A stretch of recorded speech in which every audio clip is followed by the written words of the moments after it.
Assalamualaikum warahmatullahi wabarakatuh. Kembali lagi di channel YouTube Cipta Sarana Cendekia dalam konten podcast Vokasi dalam Podcast, tentunya bersama saya Fianda Rahmatika sebagai pembawa acara kali ini. Nah teman-teman, saya nggak sendirian ya. Jadi kali ini kita berkesempatan untuk mendatangkan direktur kita yang luar biasa, ini super sibuk ya sepertinya. Jadi baru berkesempatan hari ini nih hadir. Jadi langsung saja Pak Alfi, selamat datang di YouTube kita lagi. Setelah sekian lama. Iya betul. Gimana Pak Alfi kabarnya? Ya? Alhamdulillah baik. Ya, alhamdulillah. Jadi di tengah kesibukannya Pak Alfi ini, saya berterima kasih Pak Alfi sudah sudah hadir, dan ini nampaknya banyak sekali yang menunggu kita untuk membahas topik kali ini Pak Alfi. Okay. Jadi harapannya nanti semoga kita teman-teman ya bisa memberikan insight yang lebih, informasi tambahan untuk teman-teman semuanya, terutama ini yang di bidang SMK Pak Alfi. Dan langsung saja, hari ini kita akan membahas inkubator bisnis di bidang SMK tentunya, dan ini sangat erat kaitannya dengan keinginan dan juga perkembangan Gen Z ini yang semakin kesini semakin pesat ya Pak Alfi ya, untuk berwirausaha seperti itu, kemudian mengembangkan bisnis atau startup yang di luar nalar juga ya sepertinya, padahal ini di level SMK gitu. Dan sebelum kita bahas lebih lanjut, ini saya mau kasih informasi dulu ya, ada gambaran juga buat teman-teman. Jadi inkubator bisnis itu utamanya adalah proses pembinaan, kemudian pengembangan, terus ada lagi mungkin semacam pemodalan juga ya Pak Alfi ya, penyediaan sarana prasarana usaha, dan juga dapat juga dukungan manajemen serta teknologi seperti itu. Nah, dari yang saya sampaikan tadi nih Pak Alfi, kalau menurut Pak Alfi sendiri menanggapinya seperti apa untuk inkubator bisnis di level SMK? Gitu. Oke, jadi sebetulnya kalau kita ngomongin masalah inkubator bisnis ya, itu erat kaitannya juga sama dunia SMK seharusnya. Kenapa? Kalau misalkan kita tahu di level perguruan tinggi, itu banyak juga perguruan tinggi yang sudah memiliki inkubasi bisnisnya sendiri. Betul. Di sana. Apalagi kan mereka juga statusnya sekarang sudah mulai jadi badan hukum gitu ya, jadi ada keleluasaan untuk itu. Sementara untuk di level SMK kemudian bagaimana kita sebetulnya bisa mengarah ke sana, dan itu melalui dasar yang kuat. Maksudnya kenapa saya bilang dasarnya kuat? Pertama, sistem pembelajaran tadi. Kan di awal disampaikan tadi, Fianda tadi juga udah menyampaikan bahwa ada elemen pembinaan di sana. Ya, betul. Inkubator bisnis itu maksudnya elemen pembinaannya bagaimana? Tidak hanya kalau kita melihat di level SMK itu, ini sebagai salah satu wadah untuk berwirausaha. Ya. Jadi pembinaannya itu kita nggak hanya membina si wirausahawannya, entrepreneurnya, atau usaha binaannya, tapi pembinaan di sini bahkan bisa sampai level diintegrasikan kepada pembelajarannya siswa-siswi peserta didik di SMK. Kenapa demikian? Ya kita bisa melakukan skema dihybridkan dengan project based learningnya mereka. Otomatis ketika ada project based learning, secara tidak langsung atau bahkan bisa diniatin dari awal nih ya, secara langsung teaching factory-nya bisa jalan. Oke, iya. Ya, dari PJBL lari ke teaching factory. Dari teaching factory-nya, kenapa nggak dikembangkan sekalian, kemudian dikumpulkan produk dari teaching factory tadi. Ketika saya ngomong produknya Teva, itu bukan produk yang dihasilkan dan dijual, tapi siswa-siswinya itu adalah merupakan produk Teva. Nah, produknya ini tadi, si siswa-siswi ini tadi kemudian dibina, gitu. Disaring, mereka benar-benar difilter, dikelompokkan, dan dibina, dimasukkan dalam inkubasi bisnisnya si SMK ini. Gitu. Jadi ada fungsi pembinaan benar di situ, ada fungsi permodalan bisa lewat PJBL gitu. Katakanlah ada satu kompetensi keahlian, kita mulai dari yang paling enak gitu, katakanlah kita bicaranya ya, dari dari boga gitu misalkan, teknik gitu ya, kuliner gitu ya, dari jurusan kuliner mereka dibuat project, mereka kita minta untuk menghasilkan something gitu ya, mereka mengolah bahan, kemudian mereka jual, katakanlah dari kuliner itu mereka bikin cafe, semacam coffee shop, atau mereka bikin bakery gitu katakanlah gitu ya. Nah itu kan di sistem pembelajarannya mereka praktek tuh, mereka akan bikin. Nah daripada itu dibikin secara konvensional, mereka praktek gitu aja, maka dikelompokkan lah. Mereka nanti bisa jadinya semacam kerja kelompok gitu ya. Jadi mereka benar-benar group work, dijadikan project mulai kelas 11. Mereka harus develop satu resep yang bagus, kemudian resep itu nanti harus dijual. Tapi jangan di tagline merek sekolah kalau bagi saya, tapi mereka suruh minta merek sendiri, suruh bikin merek sendiri. Katakanlah punya 2 rombel, satu rombelnya 30 siswa, ada 60 siswa. 60 siswa kita buat kelompok, katakanlah 10 orang, ada 6 kelompok. Maka kita akan punya 6 merek terpisah.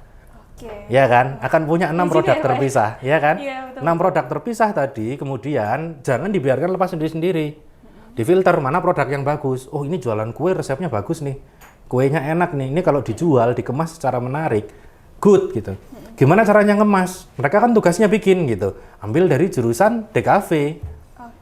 Gitu ya, DKV suruh desainin kemasan, bikin kemasannya. Daripada mereka cuma nyetak brosur, poster gitu ya. Nah, mereka bikin tuh cetak kemasan. Project itu buat yang teman-teman DKV gitu ya. Kolaborasikan, kemasan masuk, ini masuk, bisnis digital yang jualin. Gitu. Wah, itu dikumpulin ya? jadi satu kelompoknya bisa jadi 30 orang, itu sama kayak kita udah bikin satu usaha untuk 30 anak sekaligus. Jadi ketika kita ngomongin wirausaha, wira swasta, jangan paksakan mindset anak-anak kita itu bahwa orang wirausaha itu cuma 1 orang atau 2 orang, enggak. Bahkan dimulai dari grup, ketika tadi mereknya jadi, barangnya jadi, bisa dijual, ada yang menjual, taruh di inkubasi bisnis sekolah. Ketika mereka butuh modal, dimodalin sama inkubasi bisnisnya sekolah. Pertanggungjawabannya masuk ke inkubasi bisnisnya sekolah, mereknya milik muridnya, tapi di situ di belakangnya ada perjanjian kerjasama nantinya. Ini adalah sektor usaha atau UMKM milik siswa binaan SMKX. Jadi kan? Iya, betul Pak.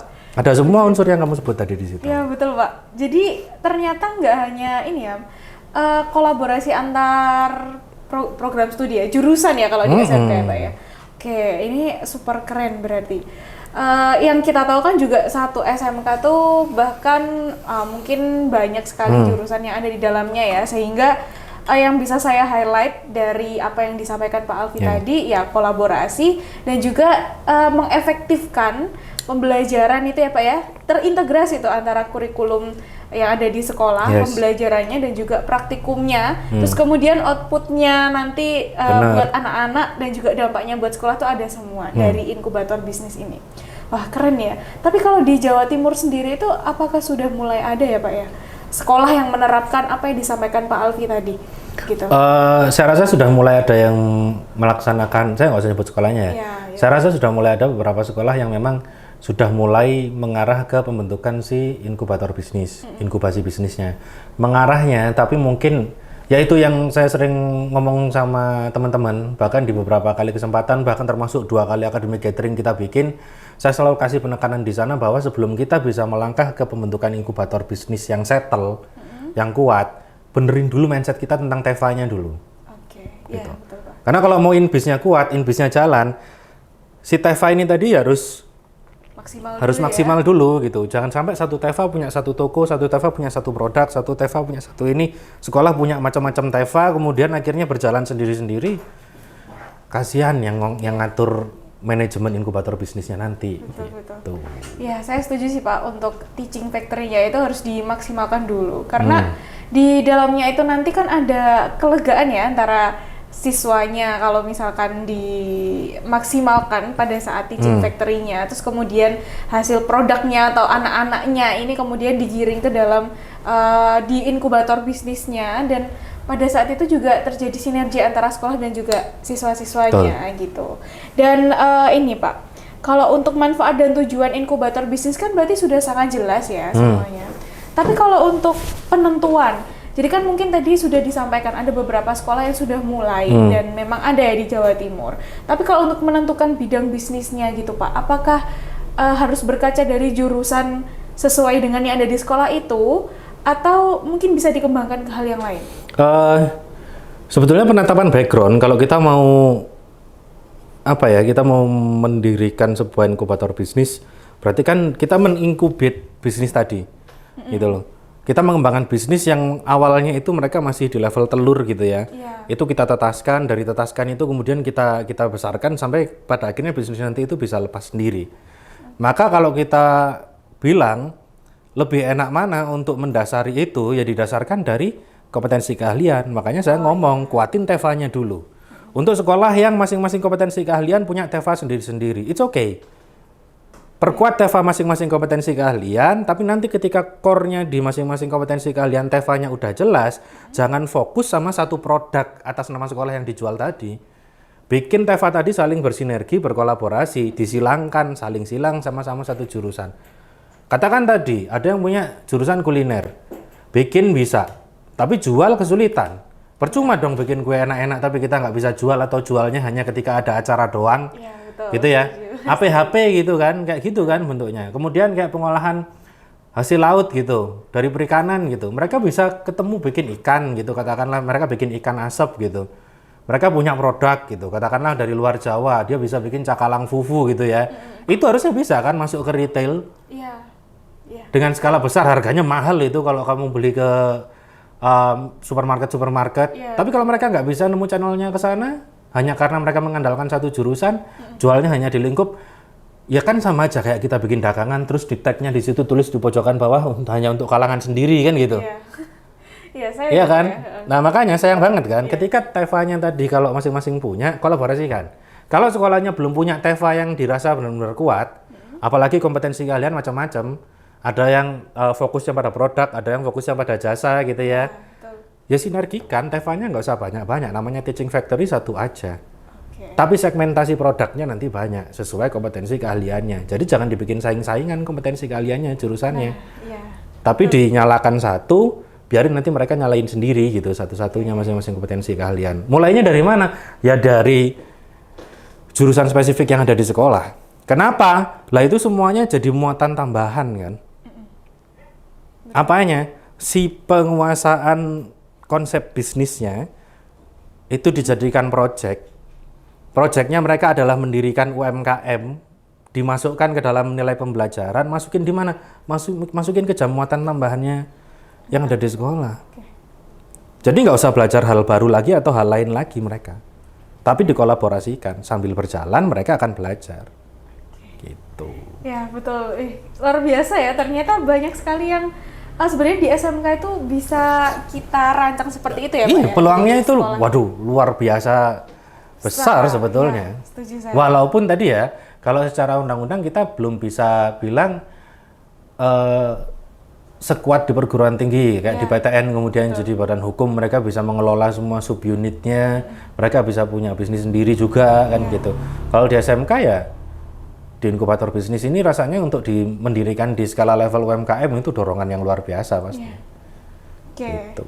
Betul Pak, jadi itu menjadi tantangan tersendiri ya, bagaimana ini pengelolaan inkubator bisnis yang di level SMK. Dan mungkin ini sih yang bisa saya tanggapin tadi Pak, terkait tiap jurusan tuh ternyata punya egonya masing-masing untuk ada yang kayak itu gitu, ya, seperti ada. itu. Dan mungkin saya nggak bisa jelaskan lebih jelas lagi, pada intinya adalah di dalam sekolah tuh sebenarnya saling berkompetisi. Tiap jurusannya. Selama gitu. itu sehat nggak masalah. Ya kan gitu. betul, maksudnya adalah selama itu sehat dan bisa dikemas menjadi semakin menarik. Nah ini Betul. pasti ada sinergi ya antara teaching factory dan nantinya di inkubator bisnisnya jadi makin maksimal gitu. Gimana sih contohnya kompetisi yang sehat tadi katakanlah gitu. Ya. Ada jurusan Gimana, bisnis Pak? digital, ada jurusan akuntansi gitu ya, ada jurusan katakanlah tadi teknik ini boga itu ya, kuliner gitu ya. Gimana cara berkompetisi yang sehatnya adalah ya kuliner nantangin yang bisnis digital. Aku bisa bikinin kamu produk yang bagus, yang enak dan layak jual. Kamu bisa nggak jualin? Atau bisnis digital nantangin mereka gitu. Aku nggak punya bahan untuk dijual. Bisa nggak sih kamu bikin produk yang bagus, yang enak untuk dijual gitu. Nanti kita jualin gitu. Tantangin orang akuntansi. Aku siap jualin, mereka siap buat, tapi kamu bisa nggak bikinin kita laporan yang detail. Jadi ketika kita jual, ketika mereka buat, kita tahu berapa hasilnya untuk sekolah. Nah itu kan kompetisi mereka. Jadi ya kompetitif, mereka saling berusaha untuk menunjukkan performance yang baik. Nah itulah gimana kemudian si pengelolaan inkubator bisnis itu, tadi saya ngomong, dimulainya itu dari proyek yang dijalankan di kelas. Jadi mereka punya kesadaran pada performance-nya masing-masing, indikatornya masing-masing, challenge-nya di situ.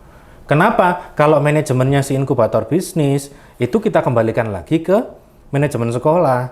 Apakah strukturnya si inkubator bisnis ini tadi, kemudian pimpinannya si Inbis ini, ketua pengelolanya inkubator bisnis, kemudian manajemen yang di bawahnya, siapa yang mengatur, ya itu semuanya ada di kuasanya kepala sekolah untuk menentukan gitu ya. Siapa penanggung jawabnya, siapa pelaksananya, tupoksinya masing-masing apa di situ. Ada bagian katakanlah pendanaan, ada bagian penyaringan gitu ya, ada bagian surveinya, ada bagian pembinaan, ya itu ditentukan oleh siapa? Oleh pimpinan, oleh manajemen sekolah menunjuk guru-guru yang kompeten di situ. Guru-guru yang kompeten tadi itu sudah bahasanya harusnya tinggal memanen barang setengah jadi dari sektor pembelajaran proyek yang ada di kelas. Gitu. Ide yang menarik ya Pak ya. Iyalah. Ini bagus. Nih buat sekolah-sekolah yang mulai tertarik dan nampaknya banyak ya sekolah-sekolah di Jawa Timur tuh yang sudah melek ini ya Pak ya, berwirausaha, kemudian bagaimana mengelola anak-anaknya itu yang tertarik untuk berwirausaha, terus kemudian mengembangkan untuk sekolah dan anak-anaknya sendiri. Gen Z banget kan? Iya, betul sekali. Coba deh kamu tonton podcast masalah Gen Z. Dimanapun itu. Mulai tahun 2021 lah. COVID udah mulai berjalan gitu. Karakteristik Gen Z kan gitu. Hampir di semua podcast, hampir di semua studi sama research. Karakteristik Gen Z itu mereka akan lebih nyaman bekerja ketika nggak ikut kerja sama orang lain kan? Iya. Gitu. Bahasanya Gen Z kan kalau ikut kerja sama orang lain kan paling ikutnya kerja sama millennials, mereka cuma jadi tukang suruh doang kan kayak gitu. Yes kan? Gitu ya. Karena ada generation gap di sana. Mereka lebih nyaman ketika mereka bekerja tidak ada keterikatan yang terlalu di lingkungan kerja yang fleksibel katakanlah. Yaitu begini mereka UMKM sampai itu bisa jadi level startup. Ya Pak, keren. Itu. Jadi makin ini ya, makin banyak sekali ide-ide yang bisa teman-teman ambil dari apa yang disampaikan Mr. Alfi. Dan ngomong-ngomong soal ini Pak, tadi kan disampaikan manajemen sekolahnya tuh harus tertata dengan baik nih kalau misalkan inkubator bisnis ini sudah dan akan mulai jalan. Nah, dari situ ini Pak, saya mau tanya, gimana sih Pak teknis dan juga mekanisme penyusunan awal mula inkubator bisnis itu ada di sekolah gitu. Mungkin di sekolah-sekolah teman-teman yang lagi nonton nih belum ada ya.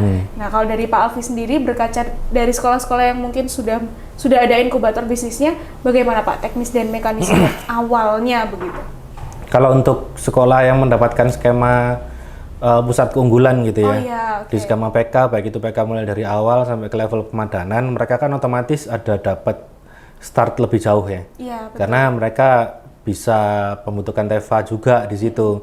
Pokoknya intinya satu, inkubator bisnis itu seharusnya bisa jadi lebih mudah dijalankan ketika kita punya teaching factory di sekolah. Tapi kalau kita belum punya TEFA Pak, gimana? Bisa nggak kita bikin inkubator bisnis? Loh bisa. Bisa, selama kita mau mencoba untuk melakukan pembelajaran berbasis proyek di kelas. PKKKWU itu kan ada toh. Iya, betul Pak. Iya kan, ada materi kewirausahaan kan di dalamnya. Ya dimulai dari proyeknya itu, difilter, anak-anak diberikan kebebasan untuk menjual, memproduksi baik itu jasa maupun barang, difasilitasin. Kalau sudah, mulainya bisa dari manapun. Ada sekolah, gitu ya. Ada sekolah, belum punya TEFA yang sifatnya general atau global, tapi mereka punya jurusan akuntansi atau perbankan, katakanlah. Mereka punya bank mini gitu. Daripada bank mini cuma dibuat praktek, cuman dibuat ngelempar kredit ke internal gitu. Ya sudah, kumpulin uang di situ, PKKKWU kasih mereka project, dimodalin anaknya, modalnya harus balik. Muter lagi uangnya, bank mininya tambah gede, inkubator bisnisnya bikin, anaknya ada yang usahanya serius, laku mereka jalan. Mulainya dari situ dulu. Ketika itu template-nya sudah ketemu, manajemennya baru kemudian dibentuk yang serius dan profesional, dan tetap harus ada pengawasan dan pelaporan. Jadi harus membentuk tim pengelolaan sama tim pengawasan juga di dalam inkubator bisnis. Itu bayangkan, satu angkatan ya, satu angkatan. Kalau siswanya ada 500, dari 500 siswa, ini kita cerita indahnya aja ya. Dari 500 siswa, katakanlah siswanya ada 500. 500 siswa, kemudian ada 30 anak aja. Yang kemudian mereka konsisten, ya, mereka resilience untuk bikin bisnis. Dari 30 anak itu mereka bisa bikin 6 bisnis. Angkatan pertama. Angkatan kedua, ketika anak-anaknya mau cari project di luar, masukin ke UMKM-nya kakak kelasnya yang udah lulus tadi 6 orang, 6 kelompok, 6 usaha. Mereka tahu prosesnya, nanti usahanya bertambah, lama-lama sekolah nggak bingung nyari rekanan industri kan, nggak bingung nyari rekanan UMKM kan, nggak bingung nyari tempat magang buat siswanya kan, nggak bingung nyari tempat untuk projectnya siswanya kan, alumninya semua yang kena. Iya. Tuh. Iya juga ya. Saya ngobrol sama Pak Alfi ternyata banyak sekali yang ya. Ya kadang yang kita saya mindsetnya semuanya harus nyaruk dari luar gitu loh. Iya, betul Pak. Setuju. Ya ada, kita memang harus nyaruk informasi dari luar. 70% kita ngambil itu, tapi 30% kan tetap harus kita keluarkan juga. Nggak mungkin kita cuma makan terus nggak kita keluarin kan, nggak kita bakar kalorinya kan kayak gitu. Ya, berarti memang nggak ada alasan ya Pak ya untuk tidak segera dimulai. Nggak ya, ada. Semuanya itu bisa. Iya, bisa. Katakanlah ya, kalau kamu mau sistemnya jalan, kepala sekolah tanggung jawabnya udah gede, maka kepala sekolah sebagai penanggung jawab di sana. Maka akan tunjuk satu guru yang kompeten di situ, ya, untuk mengelola si inkubator bisnis. Dia jadi direkturnya itu, jadi pimpinannya, ya, jadi kepala pengelolanya di situ. Maka dialah yang akan bertanggung jawab terhadap bagaimana running si inkubator bisnis. Untuk fungsi pembinaan, maka di situ kita buat ada divisi pembinaannya. Pembinaan siapa? Pembinaan mulai dari sistem pengawasan project based learning di kelas. Ada divisi survei dan penyaringan, berarti penyaringan usaha. Ada divisi permodalan di situ. Dan ada divisi pertanggungjawaban, katakanlah. Sistemnya dijalankan bagaimana? Dimulai dari kelas 11. PKK KWU masuk, divisi pembinaan mulai masuk ke kelas di situ. Jadi statusnya di sana sama kayak BKK. Kalau BKK itu jadi bursa kerja dan kuliahnya si SMK, mencarikan jalur keluar, si inkubator bisnis ini ada orang yang tupoksinya khusus memang untuk ngopeni yang ada di dalam. Karena bahkan ternyata masih banyak sekolah-sekolah di luar sana yang kesulitan mencari tempat magang, akhirnya di-rolling kan magangnya, PKL-nya siswanya, dan bahkan sebagian masih dimagangkan di sekolah untuk membantu di sekolah. Itu kan hal yang bisa dibilang sangat disayangkan gitu kan. Nah, maka ada masing-masing divisi tadi punya tupoksi, dimulainya sistemnya si inkubator bisnis ini dari kelas. Dari kelas, kemudian naik ke inkubator bisnisnya, setelah produknya jalan, masuk ke penyaringan, disaring ya, disaring yang potensial, diambil, masuk divisi permodalan, di sana mereka dikasih modal. Maka kelas 12, mereka udah nggak usah sibuk-sibuk UKK yang mengerjakan. Iya. Selama kelas 12 sistemnya mereka jalan, dimodalin sama sekolah, dimodalin sama inkubator bisnis. Oke, kamu udah bisa bikin produk waktu kelas 11, produkmu bagus. Produkmu baik. Kompetensimu berarti udah masuk di situ. Di level SKKNI dasarmu, kamu udah kena di situ. Sekarang PR-nya cuma satu. Bisa nggak ini bukan dijual, tapi dibentuk sebagai bisnis yang profesional di level UMKM. Pertanggungjawabkan sama kelompokmu. Kelas 12 fokusmu adalah berapa banyak bisa kamu produksi, berapa banyak bisa kamu jual. Oke, luar biasa ya. Nah, kalau untuk ini Pak, mungkin sebagian dari yang disampaikan Pak Alfi ini kan juga salah satu mekanisme kerjanya inkubator bisnis ya. Tapi bagaimana mode mekanismenya Pak ketika inkubator bisnis itu sudah berjalan? Nah, tentunya kan itu pemasarannya juga untuk masyarakat umum ya. Lalu kemudian bagaimana pengelolaannya sampai nanti dampak-dampak yang bisa didapatkan sekolah, siswanya dan juga seluruh yang berhubungan dengan inkubator bisnis ini ya terdampak baiknya gitu Pak. Jadi gini ya, kalau kita ngomongin masalah lari ke dampaknya, dampaknya itu bisa dampak secara internal sama dampak secara eksternal. Maksudnya dampak eksternal itu dampak secara sosial gitu ya, sosial ke masyarakat itu ada. Kenapa? Kamu bayangin dari sistem pra-inkubasinya tadi, dari awal kita kan ngomongin sistem pra-inkubasinya ya. Iya betul Pak. Kenapa saya ngomong dia di sistem pra-inkubasinya? Karena dia masih masuk di skema pembelajaran. Saya ngomonginnya nggak usah, kalau di inkubator bisnis itu ada sekitar 5-6 tahapan. Kalau di SMK nggak usah kita buat sedetail dan serumit itu, karena tanggung jawab administratif guru dan tenaga pendidik itu sangat banyak. Kita buat tahapannya pra-inkubasi, masa inkubasi, dan post-inkubasi bisnisnya. Oke, ada 3 tahapan. Ya, pra-inkubasinya di kelas 11 sama di awal kelas 12, ketika mereka mendapatkan proyek, kemudian mereka mendapatkan permodalan awal. Masa inkubasinya kelas 12 sambil mereka pengujian sampai kapan? Sampai mereka dinyatakan lulus, itu masih di masa inkubasi kita. Katakanlah sampai 1 semester atau 1 tahun setelah mereka lulus, usahanya itu masih punya tanggung jawab sama kita, masih kita openi, karena tadi sistemnya penyaringan dulu. Ya, jadi tadi saya ngasih contoh ada 6 bisnis ya. Ada 6 kelompok yang disaring ternyata bisa. 6 kelompok itu selama 1 tahun itu jadi dari kita kasih sarana prasarana katamu tadi. Kalau itu bentuknya dia pakai gerobak katakanlah usahanya, atau pakai toko atau pakai e-commerce, kita buatkan tadi ada UMKM binaan SMKX gitu ya. Nah kemudian masa pos inkubasinya bagaimana? Di masa pos inkubasinya ketika mereka bisnisnya ini udah settle, mereka udah bisa jalan, ya kita gandeng mereka sebagai rekanan. Bukan dilepas. Maksudnya digandeng sebagai rekanan apa? Loh, mereka tadi jurusannya sesuai sama sekolah kita. Anak-anak butuh tempat praktek, anak-anak butuh tempat supply. Iya, Pak. Iya kan? Iya, betul. Pada akhirnya bisnis yang dibuat anak boga pun nggak selamanya mereka membuat sesuatu. Betul. Kok kita kalau bikin untungnya cuma segini ya? Bayangin kita di sekolah, kita praktek. Bikin kue. Kue ini bahan dasarnya ada tepung, ada ini, ada ragi, ada macem-macem. Kenapa nggak kita yang jadi distributornya aja? Kita yang tahu kan formulanya seberapa, kalau mau bikin resep ini, kita jual nih resep paketan untuk anak SMK loh. Mereka jadi distributor sekolah. Harganya bersaing tuh katakanlah. Itu post incubate-nya. Gitu loh. Jadikan tempat magangnya adik-adik kelasnya, jadikan tempat projectnya adik-adik kelasnya, jadikan tempat surveillance-nya adik-adik kelasnya ketika mereka datang kunjungan industri di level UMKM yang dibentuk sama sekolah. Bayangin ketika mereka dibimbing dalam sektor pembelajaran. Dalam masa inkubasi, mereka dimodalin, difasilitasin, dibantu, dimintai laporan, mereka belajar bertanggung jawab. Di masa pos mereka nggak dilepas.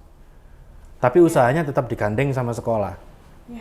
Bisa diundang untuk guru tamu, bisa diundang kuliah tamu, jadi industri atau UMKM, rekanan sama mitra sekolah. Oke, jadi makin kompleks ya Pak ya, ternyata keterlibatan untuk inkubator bisnis ini.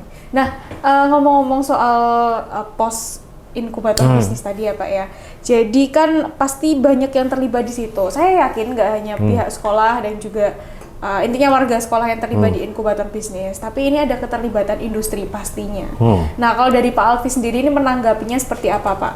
Di level SMK, keterlibatan industri dalam inkubator bisnis itu seperti apa? Dan ini sekalian aja ya Pak ya, untuk kelas industrinya. Nah, kita kan dari Cipta Sarana Cendekia ini ada kelas industri yang tentunya itu juga binaan Cipta Sarana Cendekia Pak ya. Nah, itu bagaimana keterlibatannya juga dalam inkubator bisnis sekolah nantinya? Siapa tahu nih Pak, kayaknya banyak sekolah yang menunggu informasi ini dari Mr. Alfi dan dari Cipta Sarana Cendekia, dan nampaknya sekolah-sekolah ini banyak yang ingin bergabung dan dibina Cipta Sarana Cendekia. Jadi Pak Alfi bisa berikan gambaran lebih luasnya begitu. Kalau keterkaitan industri ya Vi, sebetulnya mulai dari mulai dari pre-inkubasinya, pra-inkubasinya, industri itu udah mulai terlibat di sana nggak sih? Karena di kelas 11, mulai dari kelas 10, bayangin 3 tahun mereka belajar, itu kan udah digandeng industri. Standar kurikulum industri, tergantung kerjasama apa yang dibina. Maka otomatis peranan industri di dalam inkubator bisnis nanti bagi sekolah apa? 1, mereka bisa di fungsi pendampingan. Ya, sebatas di fungsi pendampingan. Atau kedua, bahkan di fungsi inisiasi, pembentukan awal, penyusunan standar, itu juga ngandeng industri. Jangan tiba-tiba bikin sendiri. Kenapa? Ini kan bisnis. Gimana caranya kita bisa menginkubasi sebuah bisnis? Ya kita belajarnya dari apa? Dari bisnis yang udah berjalan. Nah itu contohnya sama kayak yang kita lakukan. Kelas industri memang jurusannya AKL gitu loh. Kelas industri Cipta Sarana Cendekia itu kelas industri untuk kompetensi keahlian akuntansi. Tapi kemarin ketika ada sekolah yang kemudian minta, oke, saya kepingin TEFA nih, saya punya teknik otomotif, saya punya akuntansi, TEFA-nya apa? Oke, kita bikin katakanlah bengkelnya mau fokus ke apa? Ke jasa atau mau ke produksi? Monggo kita bahas sama-sama. TEFA-nya udah jadi, Vi. Kemudian mau bikin inkubator bisnis. Ya udah, kita bantu untuk develop inkubator bisnisnya. Kita bantu susunan manajemennya seperti apa, mulai dari kolom pengawas, pelaksananya gitu ya. penanggung jawabnya, sampai jadi mulai dari segitiga paling bawah sampai di top level manajemennya seperti apa, kita bantu rancangkan sistemnya, kita bantu untuk mentoring ke guru-gurunya, gimana caranya mereka berkolaborasi, kayak gitu. Kenapa? Karena ini bukan proses yang gampang. Dari tadi saya ngomong cuman enaknya aja. Tapi merubah mindset katakanlah 40, 50, 60, 70 guru di sekolah yang sudah terbiasa dengan tatanan kegiatan belajar mengajar seperti itu, ya, dirubah menjadi sesuatu yang inovatif seperti ini, itu kan nggak gampang. Itu perannya industri nanti masuknya di situ, di penguatan, penyusunan, dan pendampingan. Nanti ketika sudah jalan, ya inkubator bisnisnya jangan dikasihkan ke industri, tetap untuk sekolah, gitu. Ya, setuju. Oke, lah ini berarti tidak lepas dari industri juga ya Pak ya? Nggak bisa. Pada akhirnya tuh tetap seperti itu. Pasti. Dan ini informasi buat teman-teman di luar sana ya Pak ya. Jadi bagi yang tertarik untuk mulai mengembangkan inkubator bisnis sekolah, sekolah-sekolah juga dapat bekerja sama dengan kami di Cipta Sarang Cendekia. Seperti yang disampaikan Mr. Alfi tadi ya, mulai dari pendampingannya, kemudian inisiasi pendampingan awal sampai penyusunan standar. Cipta Sarang Cendekia siap untuk mendampingi sekolah-sekolah seperti itu. Dan sebelum masuk ke pertanyaan berikutnya, ini nampaknya banyak sekali yang sudah kita bahas ya Pak ya. Monggo, saya persilakan untuk minum dulu. Aman, ya. Dari tadi udah ambil minum kok. Oke, teman-teman juga ya, jadi sambil nonton, sambil cemilannya dimakan juga biar makin enjoy gitu. Dan ini Pak, mungkin bisa kita sambung di next video, tapi sekarang ini saya kasih pertanyaan terakhir dulu ya. Oke. Nah, kan banyak tuh tadi Pak Alfi sudah menyampaikan enak-enaknya aja, bagus-bagusnya aja, poin-poin yang bisa diambil tuh banyak sekali. Nah, bisa di-spill tantangannya Pak, tantangannya sedikit aja nih biar teman-teman ter-challenge juga untuk lebih tahu inkubator bisnis dan bagaimana menyelesaikan tantangan yang Pak Alfi sebutkan nantinya. Tantangannya dalam membentuk inkubator bisnis. Betul. Yang pertama, merubah mindset sama kebiasaan. Nomor 1, karena kegiatan belajar mengajarnya selama ini demikian. Iya, betul, ya. betul. Jadi nggak semua nggak semua elemen itu nanti akan dengan mudah menerima proses ini. Itu tantangan yang paling sering ditemui di sekolah. Betul Pak. Itu yang pertama. Yang kedua, tantangan lagi dalam membentuk inkubator bisnis ini, selain tadi adalah perubahan mindset sama katakanlah pola pikirnya gitu ya. Tantangan yang kedua adalah memulai inkubator bisnis ini adalah menentukan orang yang tepat pada posisi yang tepat. Oke, ya setuju saya Pak. Karena untuk menginisiasi itu perlu orang yang tepat. Biar tadi perubahan mindsetnya bisa berjalan.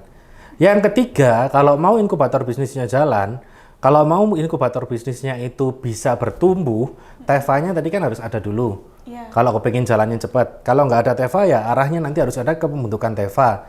Gimana caranya? Dari awal tadi kerjasama sama industri. Tantangan yang ketiga adalah memilih industri yang tepat. Orientasinya industrinya apa? Orientasinya sekolah bekerja dengan industri tersebut apa? Itu dulu. Dari 3 tantangan itu tadi dulu aja, kalau itu terjawab sebetulnya kita mau bikin itu enak. Iya. Gitu. Oke, setuju. Luar biasa ya nih. Iya. Teman-teman, ini informasi yang super lengkap dari Mr. Alfi ya. Mungkin yang bisa kita highlight adalah bagaimana inkubator bisnis ini kemudian berjalan secara maksimal ya. Walaupun banyak tantangan yang nantinya kita temuin di dalamnya, pasti kalau ada sinergi dan juga memang niat dari awal ini dan juga orientasi yang senada ya Pak ya dari seluruh pihak-pihak yang terkait dengan inkubator bisnis, saya yakin inkubator bisnis sekolah itu juga akan berjalan dengan lancar dan maksimal begitu. Dan ini juga Pak, berarti kita juga menyediakan banyak sekali program, tidak hanya pendampingan dan inisiasi inkubator bisnis, tapi yang paling banyak diminati dan juga banyak dinantikan sekolah ini terkait guru tamu pendampingan inkubator bisnis begitu. Nah, nampaknya ini juga bisa teman-teman requestkan ya kepada Cipta Sarana Cendekia dengan menghubungi nomor admin kami yang ada di description box tentunya. Dan Mr. Alfi, ini luar biasa, saya berterima kasih sekali karena informasinya super lengkap dan gak expect ternyata super kompleks ya. Yes. Dan semoga yang disampaikan oleh Mr. Alfi dan juga sedikit dari saya tadi bisa bermanfaat buat teman-teman penonton yang setia di channel Cipta Sarana Cendekia. Untuk itu ya, percobaan di konten kali ini mungkin bisa kita akhiri di sini dulu ya, Pak Alfi ya. Karena harus segera melanjutkan pekerjaan yang lain, sudah dinantiin, saya sudah dikode-kode ya teman-teman ya. Dan terima kasih juga buat teman-teman yang sudah setia nonton konten Cipta Sarana Cendekia.